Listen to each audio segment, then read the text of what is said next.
Our second performer this evening is Will LaMoure, and he will be performing an event called Dramatic Performance.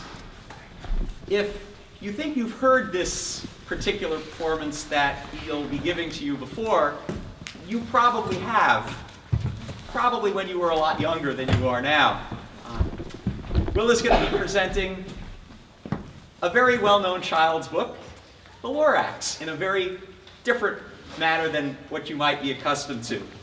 This performance won him the state tournament as well as districts, and he performed this piece at the Tournament of Champions 2 weeks ago in Lexington, Kentucky. Will LaMoure, Dramatic Performance.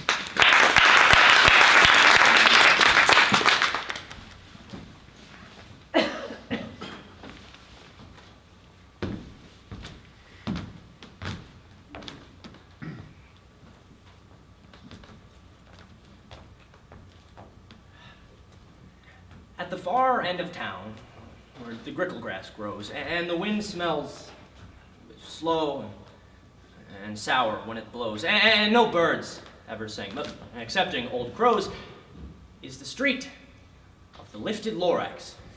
And deep in the grickle grass, as some people say, if you look deep enough, you can still see today where the Lorax once stood, just as long as it could, before somebody lifted the Lorax away.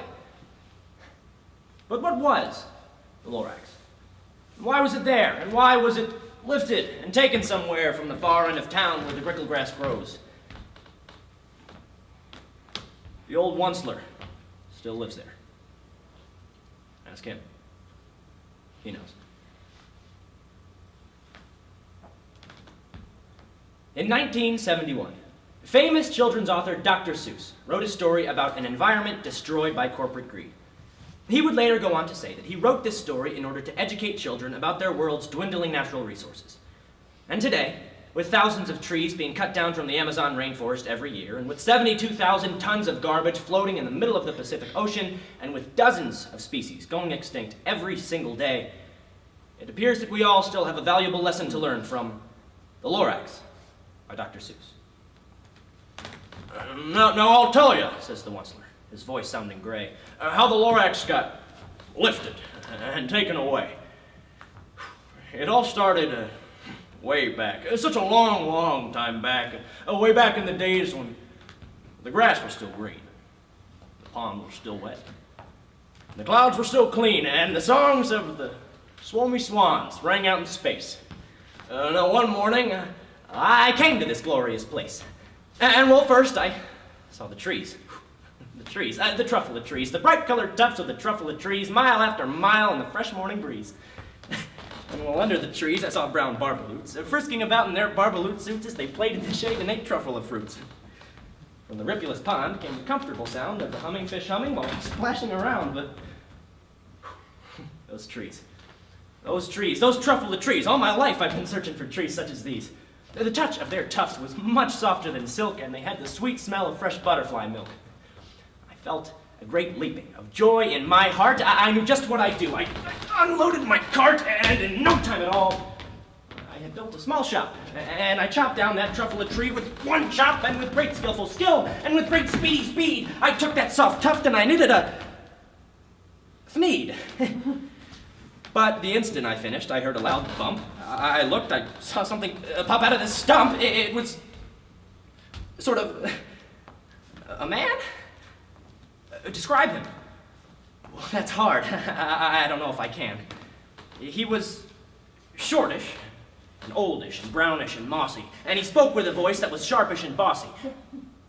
"Hey, mister," he said, with a sawdusty sneeze, "I am the Lorax. I speak for the trees. I speak for the trees have no tongue, so I'm asking you, sir, at the top of my lungs." He was very upset as he shouted and puffed, "What's that thing you made out of my truffle a tuft?" "Now look, Lorax," I said, "there's no cause for alarm. I've chopped just one tree. I am doing no harm. I'm being quite useful. This thing is a thneed. A thneed to find something that all people need." "Sir, you are crazy with greed. There is no one on earth who would buy that full thneed." But the very next minute, I proved he was wrong.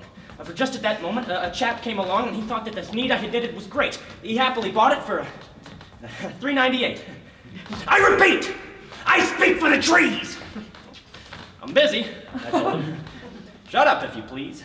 I rushed across the room, and in no time at all, got my radio phone. I put in a quick call. I called on my brothers and uncles and aunts, and I said, listen here, here's a wonderful chance for the whole Onceler family to get mighty rich. Get over here fast. Take the road to North Nitch. And in no time at all, in the factory I built, the whole Onceler family was working full tilt. We were knitting Thneeds just as busy as bees to the sound of the chopping of truffle trees, and then baby, how my business did grow. Now, chopping one tree at a time was too slow, so I quickly invented my super axe hacker, which whacked off 4 truffle trees at one smacker. We were making Thneeds 4 times fast as before, and that Lorax, he didn't show up anymore. Until the next week, when he knocked on my new office door.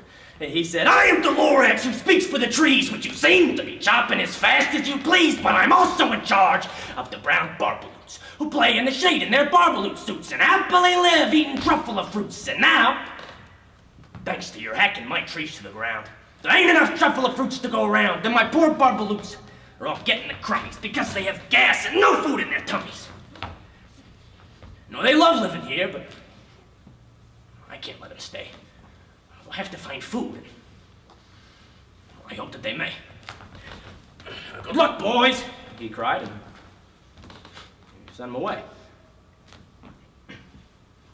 I, the Onceler, felt sad as I watched them all go. But business is business, and business must grow, regardless of crummies and tummies, you know. I meant no harm. I most truly did not, but I had to grow bigger. So bigger I got. I biggered my factory. I biggered my roads. I biggered my wagons. I biggered the loads of the Thneeds I shipped out. I was shipping them forth to the south, to the east, to the west, to the north. I went right on biggering and selling more Thneeds, and I biggered my money, which everyone needs. And then again, he came back. I was fixing some pipes when that old nuisance Lorax came back with more gripes. Onceler, he cried. The crofulus broke. Onceler, you're making such smogulous smoke.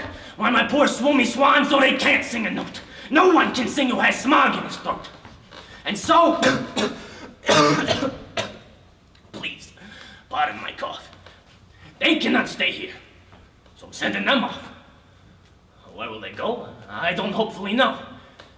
They may have to fly for a month or a year to escape from the smoke you've smogged up around here. And what's more, snapped the Lorax, his dander was up. And let me say a few words about clumpity-clump.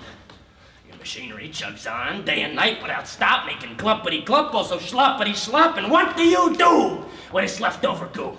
Huh? Oh, I'll show you, you dirty old Onceler man, you. You glump in the pond with a humming fish hummed. Oh, no more can they hum, for their gills are all gum, so I'm sending them off. Oh, their future is dreary. They'll walk on their fins and get woefully weary in search of some water and so some merry.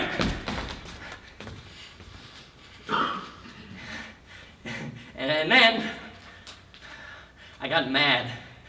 I got terribly mad. I yelled at the Lorax, now listen here, Dad. All you do is yap, yap, and say bad, bad, bad, bad. Well, I have my rights, sir, and I'm telling you, I intend to go on doing just what I do, and for your information, you Lorax, I'm figuring on biggering and biggering and biggering and biggering, turning more truffle trees into Thneeds, which everyone needs. And at that very moment, we heard a loud